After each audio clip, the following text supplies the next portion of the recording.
On tonight's episode, we visit with Southwestern Wrestling Club coaches Josh Edwards and Brian Ebersold as we learn more about our ever-growing wrestling club program. All right, so tonight on Spartan Heads, we've got Coach Josh Edwards and Coach Brian Ebersold from the Southwestern Wrestling Club. Gentlemen, thanks for joining us.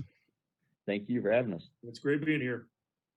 So Josh, we'll start with you. So tell everybody a little bit about yourself, where you grew up, and where you went to school, and how you got connected with Southwestern. Sure. Well, I grew up. I'm a 1993 graduate from Whiteland Community High School. So I think 120 in my class. It's quite a bit different now from my understanding.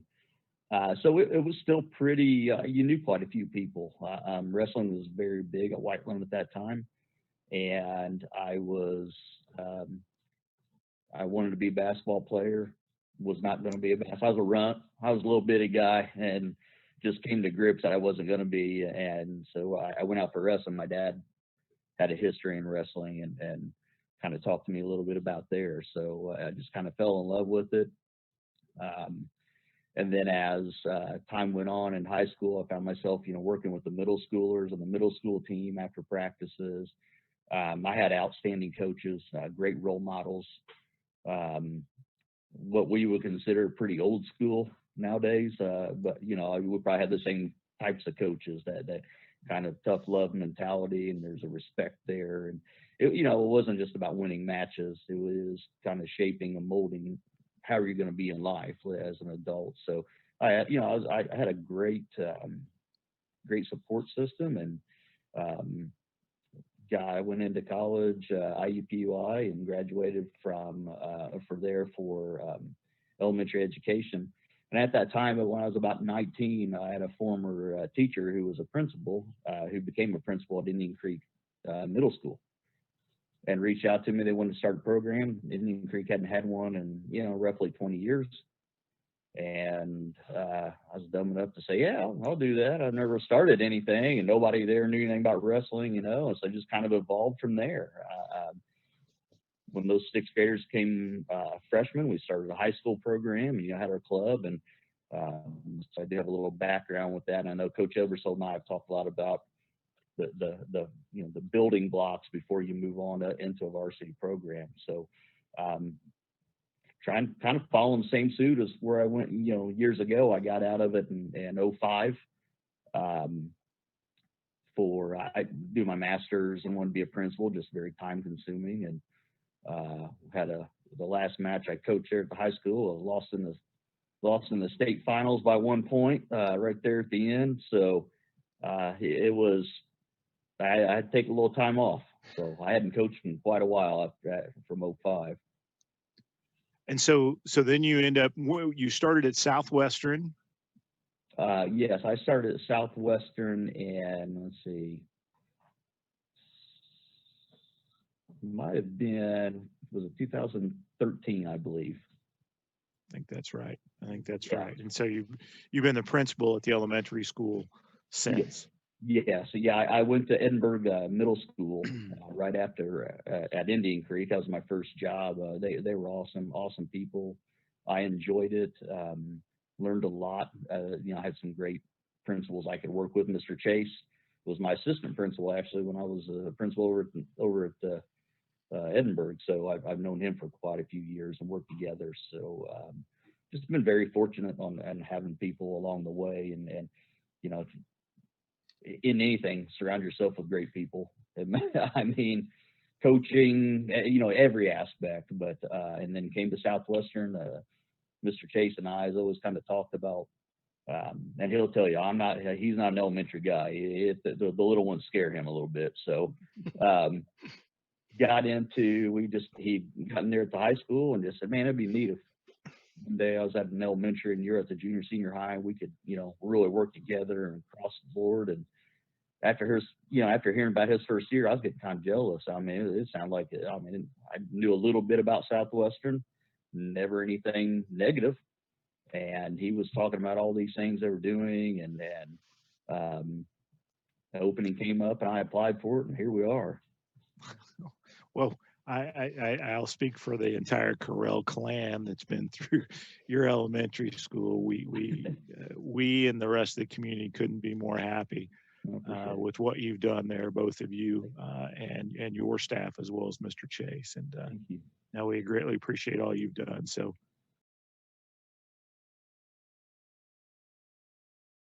Is Coach Brian Ebersold. Coach Ebersold, we just wrapped up a tennis conversation with you, but do you want to give us the 2-minute elevator speech a little bit about who you are, where you grew up, and how you got to be at Southwestern? Yeah, well, again, I grew up in Vincennes, and that's where wrestling really kind of sunk in with me. And much like Mr. Edwards, I was the runt, and basketball was not my going to be my forte. I remember 5th grade year, I tried out for basketball, and the coach just said, "Yeah, you're too short."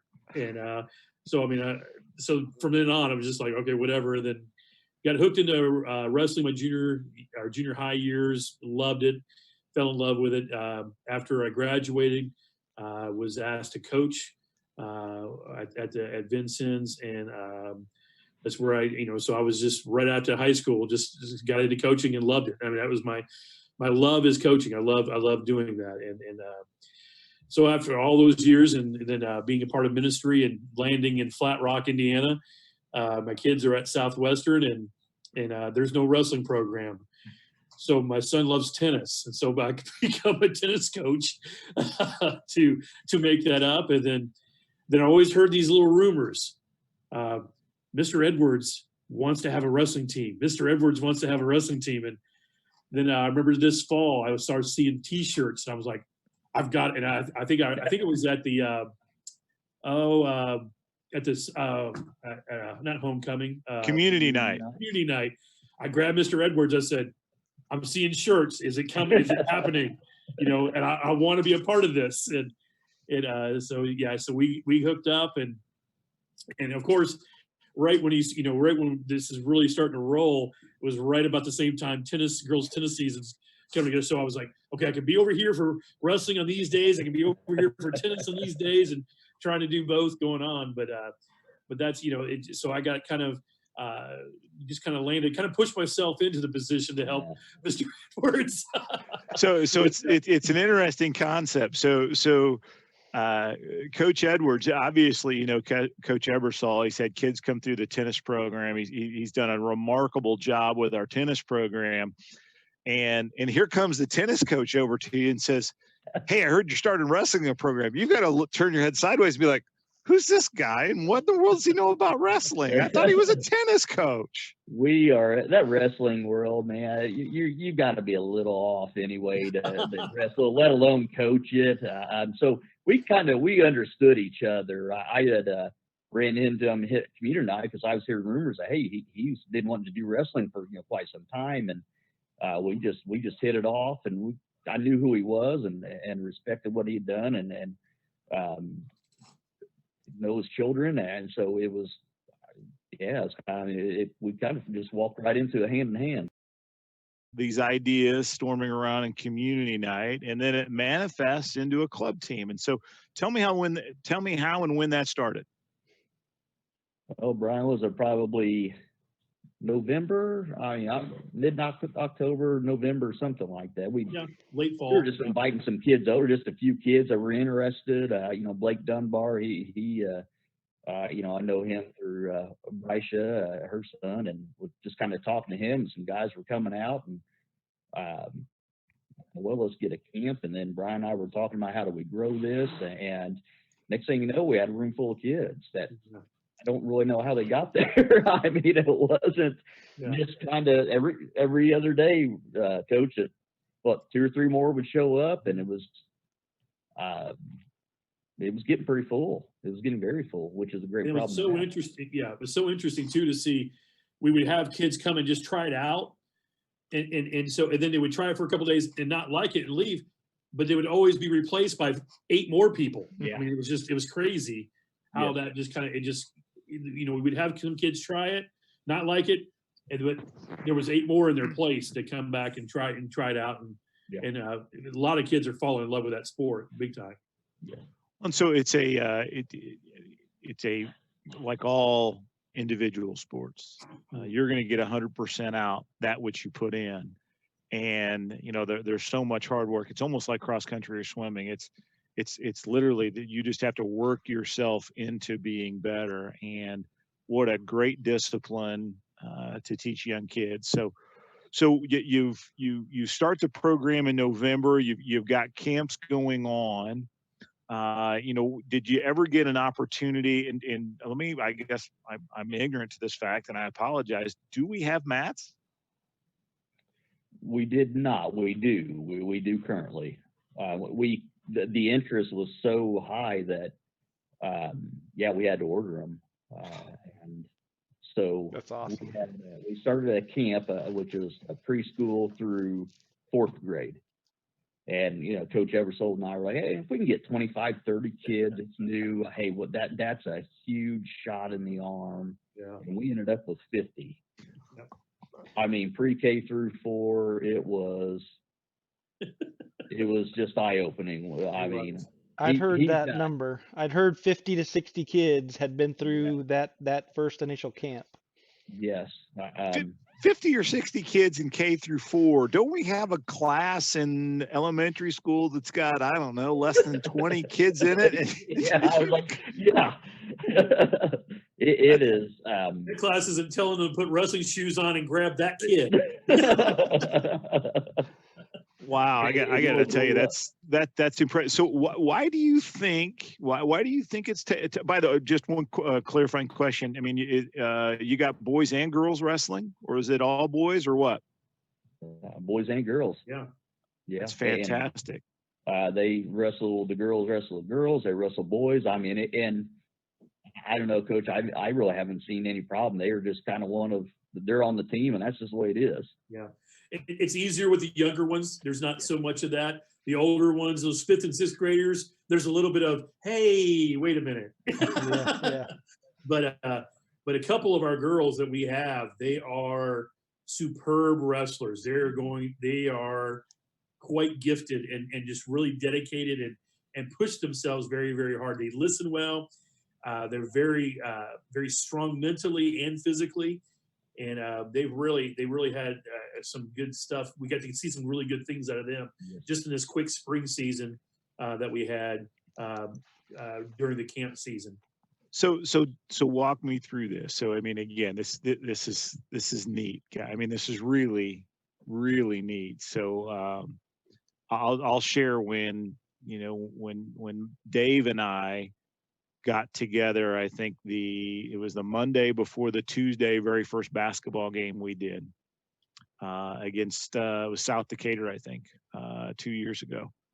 I remember setting up with Dave with the iPhone and the microphones and just literally just raw taping it, thinking, wow, we're really doing this. Yeah. So you guys had these conversations at community night, and then you have a camp and 50 kids show up. You guys at one point in time got to look at them and be like, wow, we're really doing this, aren't we? I was very grateful that Coach Eversold was there, because there were days I'm like, hey, I got to take a few. I got to take Braden Same here. He's running around like a madman with fellowship and then tennis. And I mean, we understood like, hey, you just take your breather or whatever. So, and the kids are great. Parent support's great. It's just you put 50 kids on a mat. Well, you put 50 pre-K through 4 kids, you're hopping pretty good. You are directing traffic. Yeah. But no, that's, I got to tell you though, that's so amazing. And so we've got Matt or mats. Yeah, I have mat, one regulation size mat. Fantastic. So I'm imagining, so if I recall back to my youth, half of the practice is learning how to unroll and then roll back up that mat, right? So I couldn't imagine doing that with kindergartners through 4th graders. How is mat time? Obviously, the time on the mat is fun. How is the getting out and the putting up of the mat with that many young kids? We have some leaders. We have some older kids that are leaders, but sometimes they get sidetracked, and then you've got some of the little ones trying to jump in. So some nights it would go smooth. Other nights, Coach and I were unrolling them and having them roll them back up. There were many of those nights. Yeah, that's great. That's great. So what's the let's talk a little bit about some scope here. So that's the young group. How long do you think it takes, or what's your plan? Because Josh, we've already done this, as you spoke to earlier at Indian Creek, going from, initiating your program for interest, buying that first mat, having a camp, and then moving from a club situation until is there an application or somehow getting into actually being recognized as a varsity sport? There is. I know just for in the past, now it's changed quite a few years, and you had to go to the athletic director, and they had to submit something to IHSA to be recognized as a varsity sport. My assumption is there's still a process in place, and I think that the biggest thing is such a juggling act. Coach Eversold and I, we had it mapped out what we're going to do all the way to May, and what we're going to do in the summer, and kick back up before all this. But finding when that time's right, to make it a middle school program first, and maybe you have a 5th through 8th grade or something like that, and then really finding that core of when is it ready to start for a high school, for a varsity program. Right. Yeah, the numbers and quality really kind of dictates that. You don't want to send a kid in that's wrestled 2 years against a kid that's wrestled 8. Wrestled 6 or 8 years. It'll humble you pretty quick. You also don't want them to get knocked down so much that they're like, nah, I don't want to do this anymore. That's a great plan, to not rush for the sake of the program. Let's take our time for the sake of the kid. So great perspective.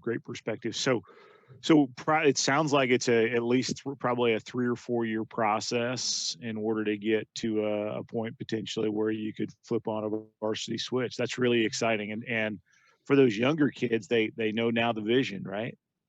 That's what we're trying to instill in them. Yes. It's great.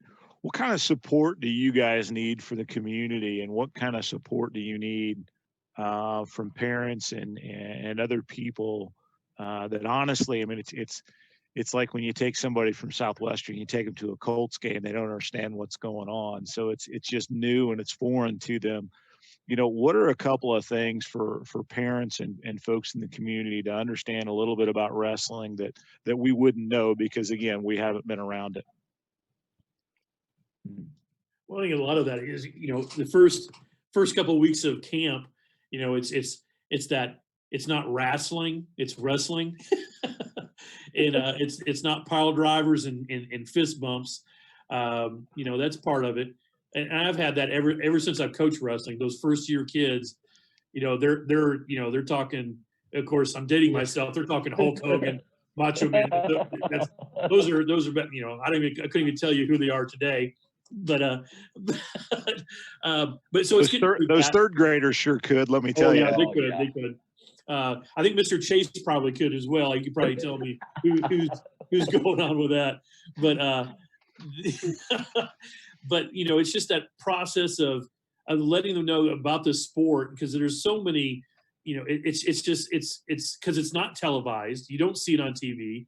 You might every once in a while see it on ESPN if something major's happened. Yeah. Olympics will cover it for maybe 5 minutes. So it's very difficult because it's not seen. I mean, track and field is seen more on television than wrestling is. And so it makes it very difficult for people to understand what they're going to see. And I know, like, because we've had a couple, Mr. Edwards has taken some of our kids to wrestling matches this spring, and they've competed and done well. But those parents, when they see what is happening with multiple mats and 10 matches going on at the same time, it's mind-blowing, because it's a maze to try to figure out where you're supposed to be and where you're supposed to go to wrestle and make all that happen. So it's it's one of those things where it's a whole different culture when it comes to that than other sports, because of the uniqueness of what it takes to be there and to get there and to teach it and to excel at a good level, at an exceptional level too. It's also, and you bring up a great point, and Josh, that had to be interesting when you walk kids in and they see all of the rings on the floor. Instead of just one mat, there's plenty Yeah. of mats. And, from a parental standpoint, where and how do I go be a fan at this level? Because, it's when you go to a cross country meet, everybody else for everybody, even the people that you may be racing against, because you want to be so supportive. In basketball, it's a team sport and you kind of understand it. But then when it gets to the second and third period, when you got one kid starting down and the other kid starting up, the parents going to be like, what are they doing? Yeah. And so it's almost an education from a parental standpoint on the entire sport from A to Z. And that's got to be difficult as a coach. It is. It was. I know the parents when we first went in. You hit the gym and there are kids everywhere. I mean, it's overwhelming. I mean, many parents are like, this is just overwhelming, and they didn't know what like they just kind of stood by the mat or in the stands and watched. And after that first match, they got their feet kind of wet, and then so now I can hear them yelling from or the first match or was they you didn't know you yell moves or anything, but they're yelling for that person. And some of the most professional, quietest parents I found can really get into a match and not realize it as it's going on. And so it's kids are kids, they're resilient. They've never done anything like that before, so their first shock, and you could tell their first match it was a little shock, like, oh, I didn't this you can't create that atmosphere, that environment. But I think, Coach, the ones we had after they got that first match out of the way, I mean, I think they did really well and jumped right into it. I mean, it just started coming natural to them, the things we've worked on and drilled, and they just did. And especially the younger ones. The younger ones don't have, I mean, they just do, there's no, you just told me to do this, and that's what Coach Eversole told me to do, so that's just what I did.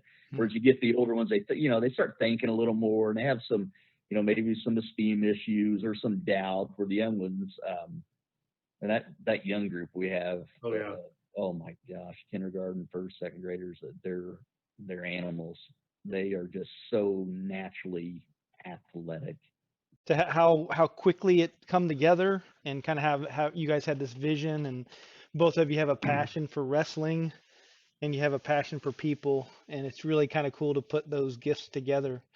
And it'll be cool to be able to say that in the first 6 months of the infancy of this program and what it might become, we got a chance to hear it from you guys and be a big supporter and be a part of it. So Class were you at? I wrestled 103 my freshman and sophomore year, 112 my junior, and then 119 my senior year. Got that. So I never Coach, got real. And Coach Brian? Almost similar. I'm a little older, so I had a different weight class set up. So I wrestled 98 my freshman year. Barely made that weight. I was on the low side. I had to eat to make sure I was heavy enough. I think I was about like 92 pounds my freshman year. Ate a lot of bread. Oh, yeah. And I had guys hating me for that. They're like, I can't stand you.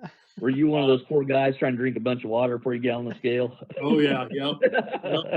And then sophomore year, I was at 105 my sophomore year. And 112 my junior, and then 119 my senior year.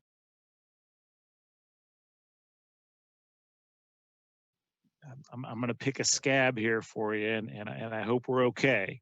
Walk me through. You said it was 2005. Walk me through what you were commenting on your opening. You were at Indian Creek, and it was the state finals. It was. Have a kid named Justin LaFlower. He was a senior. He had placed 5th in the state as a junior. At 103 pounds. So he and I, we just kind of meshed. I worked with him a lot. He was the kid that would stay after practice, wanted you to beat on him, wanted you to bring somebody in that was better. And he had great partners. We had a really good core there. so we had, I know the family, get to know the family and going, and you guys have coached and you get to know, you spend sometimes you spend as much time with them as your own family. And so you're down there at the middle of Conseco Fieldhouse and all the lights are off and you're in center stage. And it was pretty, it was pretty unreal. That's the stuff you watched growing up as a kid, and you go to when it was Market Square Arena, and it's just electric in there. And had the game plan. I mean, he kind of waltzed through the the Friday night round and all through, and he was something like, I don't know, 45-0 or number one in the state. And I was still on him, still nitpicked. I didn't want to get comfortable, and I felt good. I felt good going into the final match, and I know this sounds stupid because it's a ritual, and you guys know, you eat the same thing, or you don't. You get a wrestler who cuts a lot of weight, they don't eat bread. I mean, it's very heavy.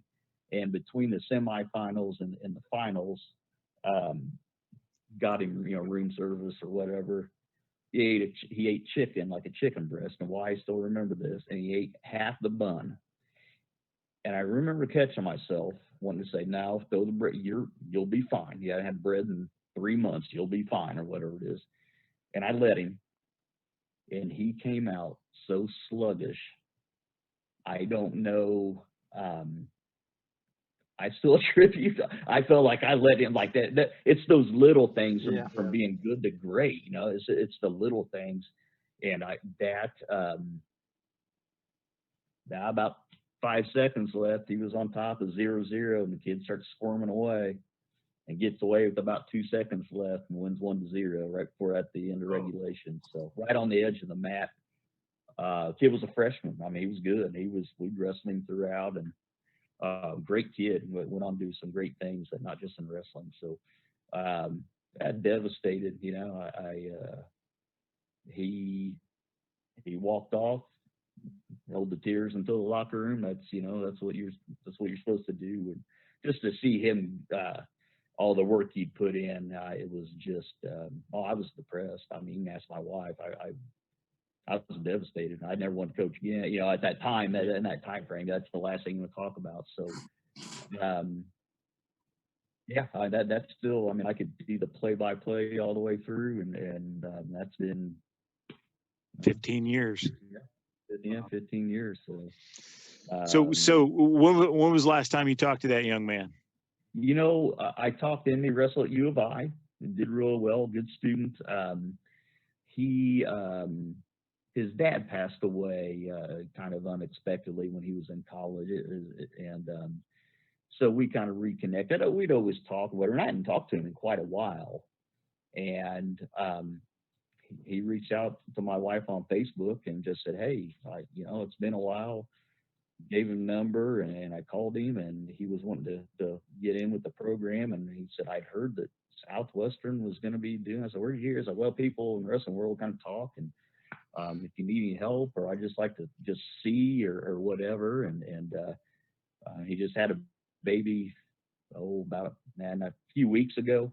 First baby. Lives in Franklin, so it's pretty close. It was just nice to get to reconnect with him and to see that although he's not doing anything in wrestling, he's successful. I mean, his dad was hard on him. I was hard on him. His mom was, but I think he persevered through a lot. And as much as I remember that match, it was exciting to me for him to come back out and remember me, and just he said, "I just want to give back, and if I can help one kid, I'll help one kid." And so right before all that, and then obviously the COVID-19 hit, but we still can communicate and check on each other, and I think we can hopefully kind of get him in and check things out just to see him. I haven't seen him forever.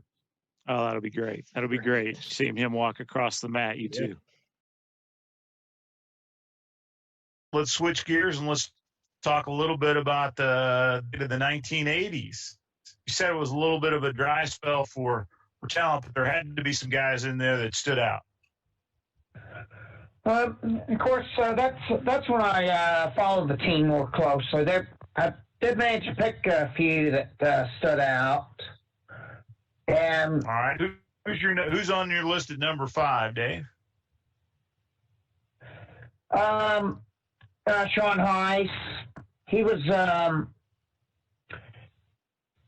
he put some scoring in. He was Doyle Swanson's teammate and a classmate of mine. I graduated with Sean. He was kind of like the power forward that he was able to penetrate, and even against guys that were 6'8", 6'9", he was only 6'2" himself, and was the only Spartan to block a shot during the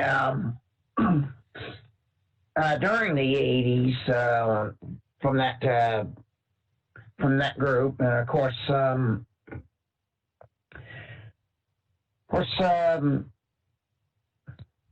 Jim Emmerich was talent. I picked him at number 4. Okay, hold on just a second. Jim Emmerich, school board member, fan of Dart Media Group. Talk to me a little bit about Jim Emmerich and his hoops days. Well, he was, the statistics don't show it as far as team-wise. He was one of the ones that played on the, with Indian Creek being a top dog, him and Mike Dransfield teamed up to pull a 55-50 upset over Indian Creek, and we hadn't beaten them for a very long time. Dransfield was shot. What year was that, Dave? 1985, beat him 55-51, I believe. Dransfield made a couple of free throws down the stretch to hold Indian Creek off. That was the first time we'd beaten them since right around 78 or 79. We didn't beat them for a very long time. Of course, Indian Creek had a very, very good team in the early 80s. Mark Dehart, who later coached the Spartans, played on Indian Creek's 83 squad that went to semi-state, knocked Columbus North off twice. That's great information there, DC. So is Jim number 3 on your list of the 80s? I picked him number 4 because Doyle Swanson was 3rd. He was Doyle Swanson was probably all around. He made the always had that long range jump shot, one of our top scorers. And Doyle and I, of course, graduated in the same class. Doyle was a talent. I had an opportunity when I first came to the community to play some pickup ball with Doyle, and heck of a ball player, even in the early 2000s. And I'll tell you, decent jump shot. But I'll tell you, on a fast break, if you didn't have your hands up around your face, if you were open, he was going to put that Spalding right on your nose. And so he's a heck of an all-around basketball player. And by the way, coach for a number of years at Southwestern and now helping Waldron coach after his son's graduated here. So no, I agree completely with Doyle Swanson. Who's number 2 on our list of the 1980s? I went with Mike Dransfield. He was the wrong person to put on the foul line back in those days. He knocked about 4 of every 5 down throughout his career. So he would be one of the people in the booth, Dave, that you would like when he went to the line, and he wouldn't be one of your pet peeve folks, right? Yeah. All right. So that's second on the list. Who leads the group for the 1980s as far as basketball for Dave Covington? John Gore. He was a top scorer. He ended up averaging about 21 a game his senior year. Led the county in scoring. He was also played on the team that only went 2-59 in 3 years, from 80 to 83, and that cost Gary Hamner, the coach, his job. Yes, the top scorer for the 80, 81, 81, 82, and 82, 83 teams has only won a grand total of 2 games. Knocked the Morristown off in the county in 1981. They almost knocked Triton off, but lost by 7 points. 82, So- we so- lost to Waldron. I was going to say, Dave, so if he's averaging 20 points a game for 3 seasons, how close did John Gore get to 1,000 points, or did he achieve it?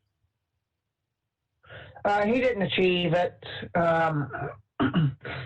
He finished about like somewhere around 700, 800 range, I believe. He only played. He played 3 seasons of varsity. He was. Got There it. was enough talent in 79, 80. He didn't get much varsity time. All right. Well, that's a great list for the 1980s. We hope you enjoyed this episode of Spartan Heads. Thanks to our wrestling club coaches, Edwards and Ebersold, for sharing some time with us, as well as thoughts from the voice on the best hoopsters from the 80s. Make sure to tune in next week as we visit with Southwestern varsity boys basketball coach Brady Days as we learn more about his time as a high school senior working for the NBA's developmental team in Fort Wayne, the Fort Wayne Fury, how he chose to spend his free time at Ball State, a common mistaken identity problem he constantly faces, and of course, we're going to talk about this year's big Shelby County Championship win. As always, we'd like to thank our sponsors, Flat Rock Ag, Larry Moore Construction, Kokomo Grain, and Flat Rock Precision. For Dave Blondell, our executive producer, I'm Kurt Carell. Thanks for tuning in to Spartan Heads.